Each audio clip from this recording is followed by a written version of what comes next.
directeur général, monsieur le secrétaire général. Monsieur le ministre, je vous remercie pour votre exposé liminaire. Je regrette ce format d'audition. Les chefs d'état-major et les directeurs d'administration n'ont pas à ratifier la parole politique du ministre ou du gouvernement, mais à la mettre en œuvre et à éclairer la représentation nationale lors de leurs auditions respectives. C'est à cela qu'elles doivent servir. Maintenant, il ne nous reste plus qu'une heure de questions donc. Venons-en au fond.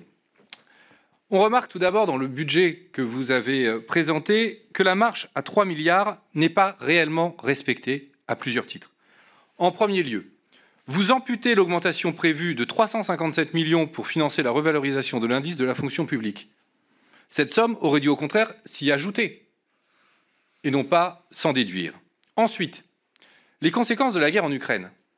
Le coût de la mission Aigle en Roumanie. Combien cela nous a-t-il coûté en 2022 ? Et combien en 2023 ? Et surtout, sur quel poste budgétaire ? Vous annoncez un effort de 2 milliards de commandes de munitions. 500 millions de plus que l'année dernière.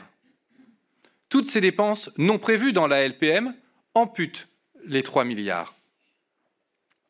Et évidemment, aucune prise en compte de l'inflation, estimée à au moins 4%. Et d'ailleurs, combien de reports de charges en 2023 dus à l'inflation en 2022 ?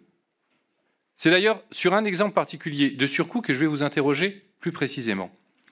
S'agissant du compte de commerce du service de l'énergie opérationnelle, la construction de la loi de finances de l'année en cours s'est fondée sur l'hypothèse d'un cours du baril à 54 €, avec une parité d'1 pour 1 avec le dollar.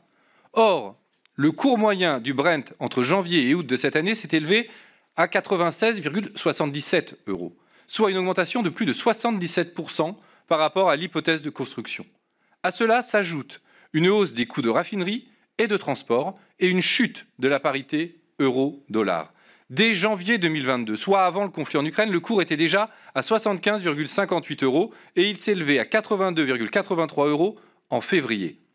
Au total, les provisions des armées sont entièrement consommées au bout des 2 tiers de l'année et ce poste de dépenses est actuellement déficitaire d'environ 300 millions d'euros.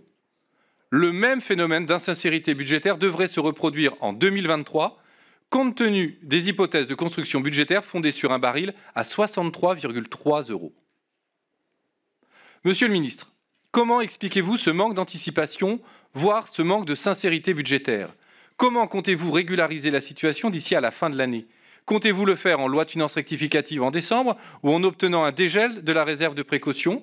Ou comptez-vous activer l'article 5 de la LPM qui permet à la mission Défense de bénéficier de mesures financières de gestion, voire de crédits supplémentaires ?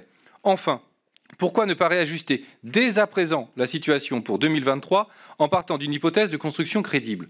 J'ai cité cet exemple, j'aurais pu en citer beaucoup d'autres, où en effet on voit que l'inflation va conduire à des reports de charges. Qu'en est-il, monsieur le ministre ? Merci pour le groupe Les Républicains.